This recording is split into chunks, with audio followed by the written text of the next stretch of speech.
Yeah, yeah, ay. I'm part of the next generation. Yeah, ay. We the next generation. Told my family that we gotta be patient. We are on when you flipping your station. We the next generation. We the next generation. Told my family that we gotta be patient. We are on when you flipping your station. We the next generation. In New Orleans in particular, I mean, a lot of people that I know that even live outside of New Orleans, they pretty much would agree that, you know, people like to keep it 100 and like to call it for what they see it, like keen eyes so keen, so much have been seen. That same spirit lies within the descendants that are here right now of Africans and people all throughout the Caribbean, you know. There's no denying who we are. You know, it's just what's being denied is, you know, who you are. I found that a lot of people only took the advice of what other people told them, you know, the stories that they passed down to them, you know, from traditional stories at the table, or oh, that girl's so cute, and oh, that boy's so cute, and it didn't matter, to be honest with you, if you was chocolate or light. You had somebody telling you how beautiful you were. Attestations of Ka Ba. I pretty much loved my childhood. I felt like I was on top of the world. I was around a lot of joy and music and uplifting, and I saw traditional family structure within my own family. And because of that, you know, it gave me a different worldview, you know, but it was from the geography of as far as where I went. And then my dad and them used to travel and sing. They were quartet singers, and my mom and all my aunts and everybody used to travel, and music was something that was embedded deep inside of your sister Ka Ba, and that whole essence of what it is to be African. Because as my journey went on, I found out that you know, like, I have a brother named Danny, a biological brother named Danny, and I also have a brother named Danny with NBK, New Black Knowledge. And you know what he said to me? He said that we didn't leave our culture in Africa. Yeah, he's right. It's right here with us. See, if we don't have a thorough study of history, a shape of history, you know, the relativity of historical thought, and apply that to all of the different fields of historical study. You know, we need that comprehensive study of human affairs, you know, in all of these transitional societies. You know, we need a comparative study of what has happened to our people, and mainly that of the affairs of the black woman of African descent. That African woman who's African in descent.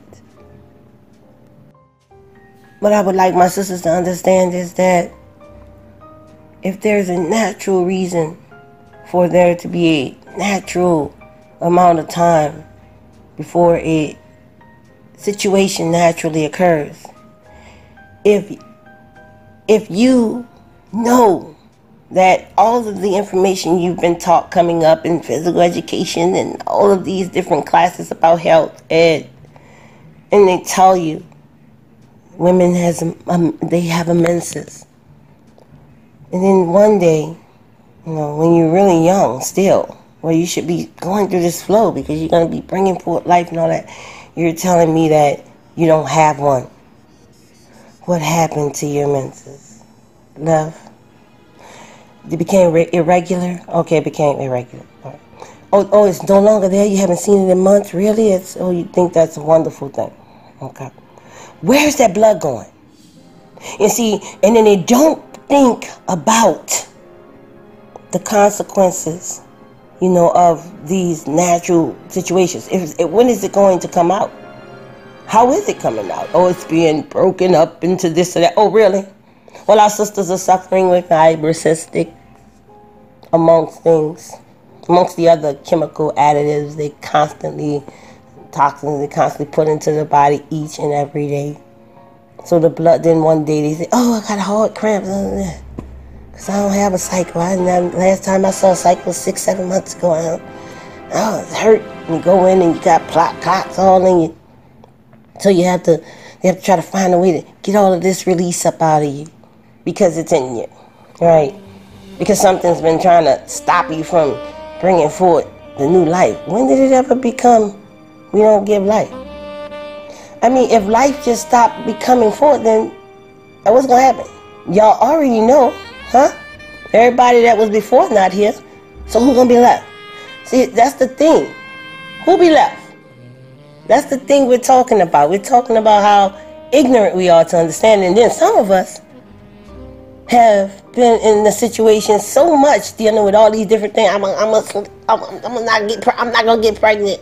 I'm just gonna, making these decisions, and you're not in tune and intuitive to even who you are, but you're into all of these other activities. And now you're trying to prevent something. Then if you got to prevent something that is supposed to naturally occur, then where was your preventative measures upon walking into it? So you don't think about that. You know what I'm saying? So we got choices that we're making. You know what I'm saying? That we're deciding at this point. You decide to go get a Depo-Provera, a shot in your arm, and you don't have a cycle. And you're wondering, why do I not have one? And you're getting sicker and sicker. You're not eating right. You know you're not eating right. I mean, every piece of white bread you can find. You ain't even worrying about grain. If it say grain, your ass run. You run from grain. But run straight to, okay, I'll leave it there. We got to understand that the medical industry is funded off the study of us, of our wounds. I mean, there's so much information out there. I don't even know why anybody would even have time to even be discussing crazy shit that ain't got nothing to do with, none of these major issues that we have. Our sisters beg for assistances from their governments, their local governments, through the federal government and all this. They got to get Medicare for themselves, their children. They're constantly in the hospital because they've been running tests on you since you was a little baby, shooting them shot in you, shooting these other shots in you, having you come back in 3 months to see what the results was. Yeah, you broke out with mumps in the middle. See, they get away with a lot of shit because we ignorant. All right. Yeah, we ignorant. I mean, and look the term up, please.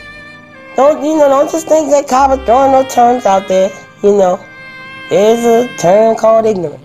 And it is not one of those terms, to me, that's a fighting word. It's not a fighting word. They got other words that I see a lot of people say that's really fighting words. But they just, constantly say them. I guess because, in this world, it's the only way you can fight in the online, distant learning world. But shit, then shit gets real, because there's always consequences behind decisions that we make. And we're hasty. We make hasty decisions. And mind you, I keep saying we because I don't want to exclude myself from this experience. I can't. It's a case study. Medical industry has pretty much rolled off the backs of the woman, black woman, or African woman. I won't get into the terms, family. I'm talking about a woman like me, myself, where I come from, that woman. Okay? The women have pretty much funded the medical industry, but yet beg for medical assistance.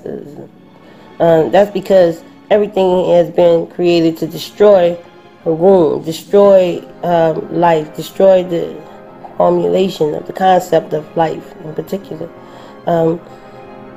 Why not? I mean, contraceptives were created to what? No life. There should be none. Let me prevent it. So there's a preventive measure against us women as a people to bring forth anything new. Let's contain it because we can't go that fast. I understand it, but I think the sisters, we need to understand it. Why do we need to understand it? Why do we need to understand it? We need to understand it because it affects us We're sterile. Women are sterile these days right here. The medical industry and procedures and different medications that they encourage our women to take to prevent pregnancy is destroying the womb of the woman. She is creating all kinds of situations inside of her by taking these medications and getting these shots. Fibrocystic is something that has become extremely rampant in the community. Partial and full hysterectomies our sisters have to undergo because there's something that has been trying to what? Stop the creation of life, procreation, as to act as a shield in the middle, like, you know, the sperm going on up through the tube trying to meet the egg, and something's there to say no, stop it. See, that's by their natural selection. They feel like they can naturally select to stop it. They don't always stop it. That's why women get pregnant, even while they're taking these dangerous chemicals, fam. Okay? Sisters, Ka Ba ain't trying to tell you no wrong. I already had babies. Sitting like a queen on the throne, fam. You understand? We gotta care about our wombs. You know, we don't want our babies, you know, not to be able to produce babies. And, you know, fam,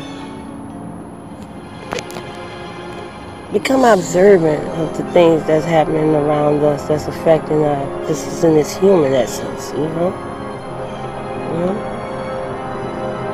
We know what does right inside of us and what doesn't.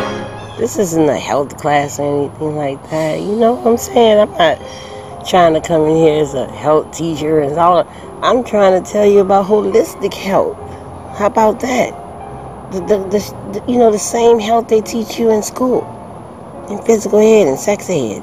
You know, they make it mandatory that you understand and get the answers right.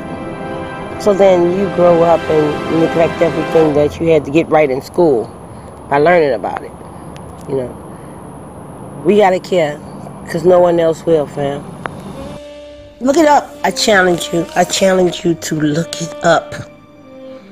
I want you to see just how much they've worked on the body of the woman, especially the reproductive system.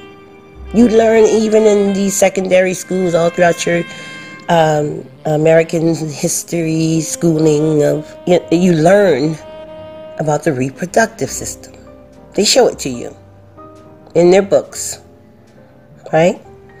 Yeah, what it looked like. Yeah, y'all done took the symbolism and it went all kind of ways, but at the end of the day, they gave it to you and told you, but they didn't put reproductive system. What did they do? How did they deliver that information to you? You know, how would you, something so important in their curriculum, be so non-important to you? It's inside of you. You got those ovaries. You know, that whole little makeup you see when you see the reproductive system. It's inside of your body, sisters. It's right there. Grab. I'm grabbing right now. Grab, sis. Y'all know it. The end of the day, that's the protection. Now, why are we allowing this at this point? At this point, at the point of knowing, why would we say we wouldn't want any children? What reasons is it that we have to say that we can't have any children, or haven't produced any children, or, you know, it's a lot of variables. I get it. I get a lot of reasons why some sisters say, I don't want to have children until I'm married. You know, there's a lot of things that people do. You know, but what's that purpose? That woman. If bringing forth life is not a central purpose that deals with the woman, then you tell me what is. You're going to have to tell me what's more central than that. What's more essential than that? MBK way, MBK all day, family. Peace and love. It's the Ka Ba. And don't forget to ring that bell for future MBK live streaming notifications. Ring that bell. Peace out.